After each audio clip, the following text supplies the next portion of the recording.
Drive to Survive Season 4, Episode 7, Growing Pains. This is the Yuki Tsunoda and Esteban Ocon show, a fantastic episode to give us a little bit of depth of what it's like to be a rookie in Formula 1, what it's like to start off your career in Formula 1, and we start things off with Yuki Tsunoda. Comes in with a good reputation, bags of quality. He comes in as the wonder kid in Formula 1 after what he's done in the previous series. And somebody with a very interesting personality, someone that is really out there, who's really bold and is not shy whatsoever. You get to see how this young kid moves from Japan to Milton Keynes of all places, and even Will Buxton makes the dig that, you know, people in Milton Keynes don't want to be in there. It's a completely boring city, as Yuki explains it. This is a man who's come from a place in Japan whereby it's absolutely frantic, it's busy, it's loud, it's noisy. So you imagine the contrast of him living in Milton Keynes. So it must have been a real culture shock. We've even got shots of him having food in restaurants, and he's having his first fish and chips, and he's not quite understanding what's going on here, and even the mushy peas, and he's thinking, you know, surely you get fat eating this kind of stuff. And obviously it's explained to him that you don't eat this every day, but nonetheless this is not something that he would be used to be having in his regular diet. And this is a Formula 1 driver at the end of the day, an absolute supreme athlete. His season at the start, however, is very, very tough. This is a man who's struggling, he's crashing, he's making a lot of mistakes. And one of the things I noticed quickly during the season, especially even watching this episode back, is the foul language that he's using. He's using it on a constant basis, whereby it's almost like it gives off a bad taste, if you will. I don't know, for me it does. But then they made the point that, you know, this is a man who has learned English around mechanics and around, you know, the kind of environment in which he learned his English language. And it proper put into perspective that actually, you know what, let me cut him some slack here. He's not like gone into school and classes and done whatever else. He may have had a little bit here and there, just the basics, but his everyday learning is probably foul language, as is the culture, let's say, in a mechanical environment. And especially in sports, when you combine the two, it's a very, very much a place where all and anything is said. So we get to the French Grand Prix for Yuki Tsunoda, and things don't get any better. In fact, in qualifying, he actually spins out and crashes the car again. And Franz Tost is very much like, you know, this guy needs to get his head together, because he's making some crucial mistakes here. You'd normally think, you know what, for a rookie you would let him lie, but at the same time, we've been racing in this kind of Formula series for however many years, and so just because you've turned up to Formula 1 doesn't mean it's completely brand new. It's just another level, don't get me wrong, but the basics are more or less still the same. So Franz Tost and even Christian Horner, you get Horner in the scene as well, because of course AlphaTauri is the sister team to Red Bull, and there's a moment where Tost and Christian Horner decide, you know what, we need to put the reins on this guy. We need to give him something where he can experience, get his confidence back, but also sort of learn the disciplines of being a Formula 1 driver. So they move him out to Italy, which is where the base of the AlphaTauri is.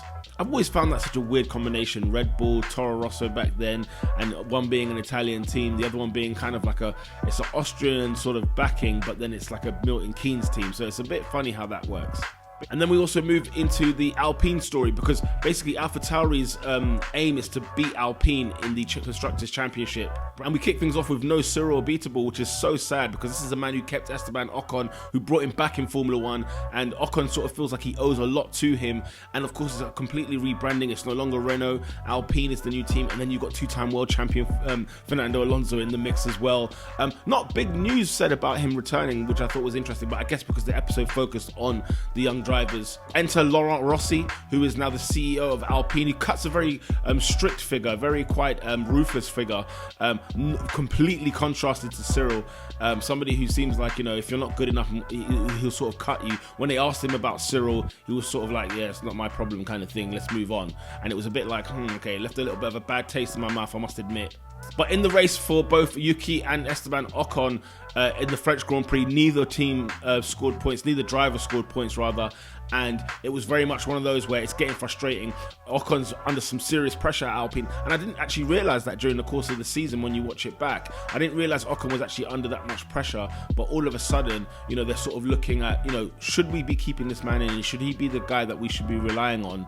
We've already got a world-class talent in Fernando Alonso, and Ocon is a good driver. However, his reputation has kind of gone up and down a little bit over the time. They kind of flash back to his time in 2018 when he joined Force India at the time, and how he was quite aggressive and got into a lot of accidents, didn't have the greatest reputation, and in fact lost his seat at the end of the season. So seeing him in this light now with the Alpine team, I thought, with the French man being in the French team, you thought there'd be a bit more closeness and a little bit of just some national bias as you probably would get. But it seems like he's actually under the cosh, and I did not realise that at all. And then on the other side, Yuki Tsunoda is under immense pressure because everybody's trying to work out, he needs to work hard, get your head in the game. You're no longer in the junior series now. You're in the big boy leagues, and you have to step up to the plate. Which I thought, my goodness, this is pretty big because he's a young kid. He's just come into the game, but Formula One leaves no room for time wasters. I wouldn't even say he's wasting time as such, but just the fact that they expect and demand so much from him is quite extraordinary.